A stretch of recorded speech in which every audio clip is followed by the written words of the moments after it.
Parler de ce GP de Canada. Alors, ça fait un petit moment que je voulais faire plus de vidéos sur le Grand Prix et tout, sur la Formule 1 en général. Et puis je me suis dit qu'aujourd'hui ce serait une bonne occasion parce que pour une fois j'ai pas miss d'être toujours d'habitude de soit je regarde pas les FP1, soit je regarde pas les qualifs ou un truc comme ça. Mais bref, là en ce moment on a du temps, on en profite, on regarde tout. Donc écoutez ma foi, on va en parler parce qu'il y a pas mal de choses à dire. Alors déjà, les FP1, c'était drôle, je vais pas vous mentir. Je fais partie de ces gens qui ont resté 1 heure sur le live à attendre, tu vois, genre, une bête, j'étais là allez, on le fait, et non, voilà, c'était 1 heure de tout, si vous savez pas, et ben, les FP1 ont été interrompus après genre 2 minutes, même pas 2 minutes, genre il y en avait plein, ça n'avait même pas de temps, genre il n'avait même pas démarré et tout, parce que au début, alors c'était une voiture, genre c'était l'Alpine qui, voilà, qui marchait pas, mais pour le tout, on a découvert en fait c'était pas tous de l'Alpine finalement, c'était parce que en fait les caméras de surveillance de la F1 ne marchaient pas, voilà, les caméras de la télé classique, journalisme et tout, ça marchait très bien, mais les caméras de surveillance ne marchaient pas, et du tout, on pouvait pas prendre le risque de, tu sais, genre faire une course sans caméra de surveillance, puisque voilà, si jamais il y a un danger, et ben eux ne le savent pas, ils ont pas toutes les mesures, tu vois, pour t'en prendre. Donc voilà, il y avait un petit problème d'électricité, ce qui a fait que voilà, c'est pas très bien passé.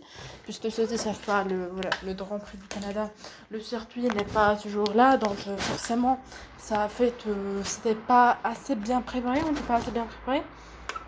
Mais voilà, c'est quand même assez intéressant. Pour les FP2 en l'occurrence, voilà. Pareil, en fait, c'est vraiment. On s'est tapé des red flags cette semaine, on va pas se mentir. Pour la FP2, nous avons eu la très belle surprise de voir que Mercedes allait bien pour une fois, puisque Hamilton a fait premier et Russell deuxième, voilà. Et du coup, on voyait notamment ce week-end qu'il y avait un petit peu moins de domination de Red Bull. Alors, pas sur la tour, vraiment Max, voilà, c'était un monstre. Mais par contre, voilà, vraiment sur les FP, sur les qualifs et tout, c'était un petit peu plus tight. Surtout sur les FP2, comme j'ai déjà dit, Hamilton était premier, Russell deuxième et Sainz troisième. Voilà, Ferrari c'est aussi très bien ressorti en soi. Ça allait mieux, même s'il y a eu un petit souci, mais vraiment ça allait mieux, tu vois. Genre, ils ont quand même un petit peu assuré. Alonso allait bien, Verstappen était sixième. Bottas a fait quand même des bonnes qualifs, je trouve, et des bonnes, genre, essais libres. Par contre, en termes de course, voilà, c'était pas trop ça non plus, mais après, voilà, c'est As, donc on se trompe pas non plus sur cette aspect de vert. Pour les FP, voilà, Stroll était dans les temps, on va dire que voilà, c'est du Stroll. Bref, en vrai, c'était assez habituel, à part Hülkenberg qui n'allait pas bien du tout, Ocon qui était, voilà, ça allait pas trop pour Alpine pour le tout, mais ça va. Par contre, pour les FP3, déjà, encore une fois, on s'est tapé un beau gros red flag. Verstappen était premier, voilà. Et Leclerc deuxième, c'était classique. Troisième pour Alonso. Magnussen est quand même arrivé à être quatrième, donc c'était bien. Par contre, Hamilton et Russell, voilà, ça allait pas du tout. Ils étaient pas, tu vois, genre, vraiment, ils étaient quand même au début de l'année, genre 11e et 15e, donc pas trop.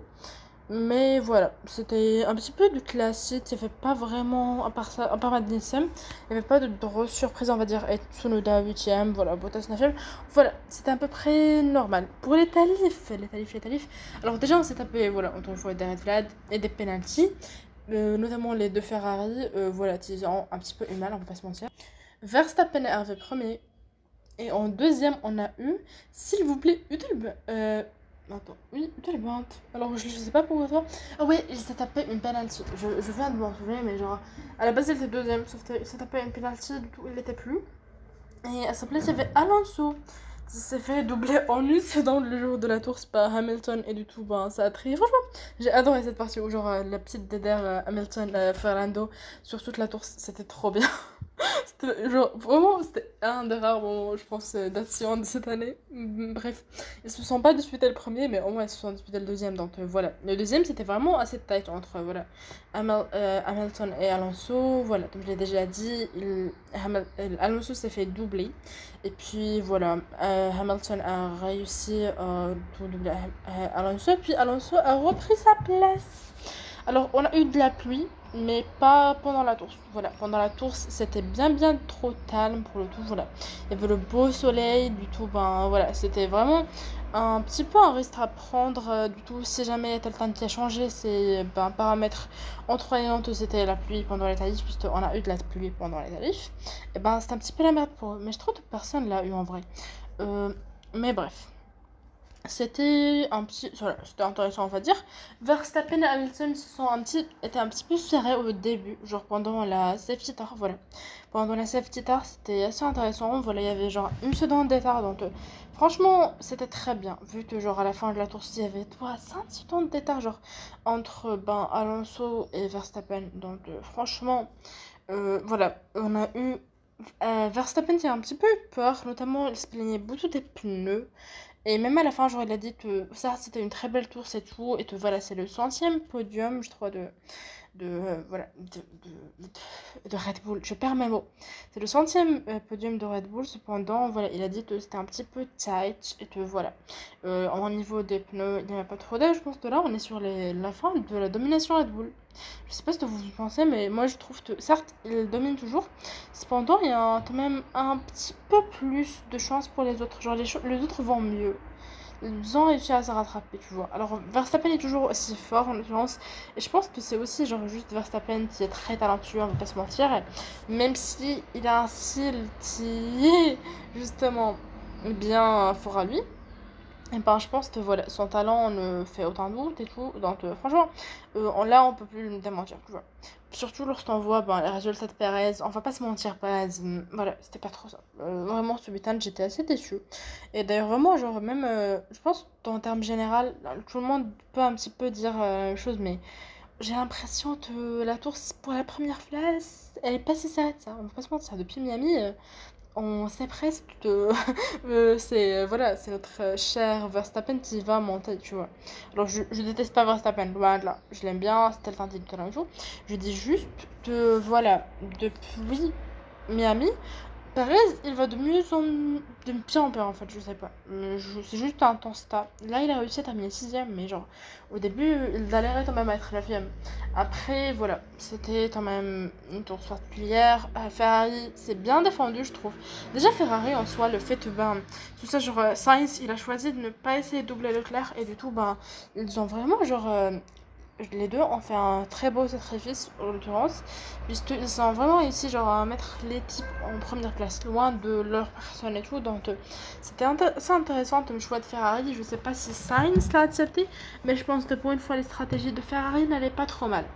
Russell qui a traché, ça j'ai pas trop envie d'en parler. En vrai, je pense que c'est normal, tu vois, parce que on peut pas se mentir, il était quand même dans une position assez dure, puisque on avait genre Alonso qui était entre Hamilton justement et Russell, tu vois, genre, il devait garder l'attention d'Alonso pour que Alonso ne double pas Hamilton. Donc je pense qu'en partie, si Russell était resté, je pense que clairement Hamilton aurait pu rester deuxième. Mais voilà, malheureusement, Russell a traché, a fait un mur. Après, il a réussi à reprendre sa course. Donc, franchement, voilà, il a réussi à reprendre sa course, même si il est ressorti dans les dernières 20 laps, je crois. Mais c'était quand même, voilà, il a quand même fait l'effort. C'était le temps, il y a du talent, faut pas se mentir. Surtout pour son expérience, son âge. Voilà, franchement, il gère en vrai. Il gère vraiment bien. Stroll, voilà, il n'y a rien à dire sur le met en fait. Clairement, honnêtement, j'ai pas envie de le détester, mais parfois je me demande si t'es fou là. Je pense que tout le monde se demande si t'es fou là. Voilà. Qu'est-ce que j'ai envie de te dire? Il termine 3ème, tu vois. Il est 13ème. Il termine 3ème alors 13ème, alors que son coéquipier est 2ème, frère. Donc, pas tant de choses à. Non, il a pas terminé 13ème, attends. Mais genre, il a terminé dans les 10 derniers. Je sais pas, j'ai eu un petit blanc en l'occurrence. Mais il a quand même terminé dans les 10e. Donc, franchement, c'était pas trop ça, tu vois. Genre, déjà, I wasn't a fan. Oui, Stroll a terminé 9ème. Donc, je ne dis pas des bêtises, tu vois. C'était pas trop ça. Après, voilà, on a eu Perez en 6ème, Albon en 7ème. Williams, ils ont fait un beau week-end pour Albon en l'occurrence. Pas du tout pour Sargent, si le pauvre, voilà, il est sorti après 5 minutes, même pas. Mais un beau week-end pour Albon, donc voilà, on leur pardonne un petit peu. Bottas dans sa place habituelle, Piastri 11ème. Dasli 12e. Dasli, franchement, c'est un peu un mauvais Spitan. En vrai, genre, tu vois, les deux Alpines, c'était pas trop ça. On va pas se mentir, Spitan, ils ont quand même un petit peu eu mal. Franchement. Entre 8e et 12e, je pense que c'était pas trop stylé, c'est pareil. Justement, ils avaient envie de sortir du midfield. Là, je pense qu'ils sont bien restés. Norris, il y a eu une grosse penalty dans les 13e. Tsunoda 14e. Hülkenberg 15e. Hülkenberg, je pense qu'il doit être très triste en l'occurrence. Zout qui est passé devant. Voilà. Il n'y avait rien de spécial en vrai. Tu vois. Donc en soi, je sais pas trop, je pense, cette course. Je dirais qu'il y avait de l'action en vrai. Tu vois, genre il y avait des petites disputes de position. Il y avait aussi genre le truc où lorsqu'ils sont sortis justement, de l'endroit où ils changent les tires, donc l'endroit où ils changent leurs pneus. Il y a eu genre la petite dédère entre Hamilton et Alonso et entre Norris, je ne sais plus qui, mais vraiment il y a eu des petits moments, tu vois. Il y a eu pas mal d'investigations de la FIA. Après, je pense que voilà, Canada c'était clairement red flag, yellow flag. Les tours avec la pluie, ça a rajouté quand même un petit peu plus de suspense, je pense, à hier et avant-hier. Donc voilà, c'était assez intéressant. Aujourd'hui, c'est bien en vrai. T'as pas les meilleures tours. On sait que la domination Red Bull est là. Elle va probablement rester. Je dirais même plus domination Red Bull. Je dirais juste domination Verstappen en vrai. Parce que Red Bull, alors Perez il est dans les points, mais voilà, c'est pas non plus comme au début de l'année où c'était les deux. Là, je pense que ça commence à se resserrer et que éventuellement, dans de prochains GP, tu vois, genre, je sais pas, Autriche, Grande-Bretagne, notamment Silverstone, je pense que ça va vraiment aller mieux. Typiquement, là, il reste 2 semaines, tu vois. Donc, je pense que vraiment en Autriche, il y aura quand même des petites améliorations et je pense que clairement, on va avoir du niveau. Après, je sais pas trop non plus, tu vois. Mais j'ai hâte de voir ce que ça va donner. Donc, dites-moi ce que vous en pensez. On t'y vous troyez pas. Et puis, on se retrouve dans une prochaine vidéo. À bientôt. Salut!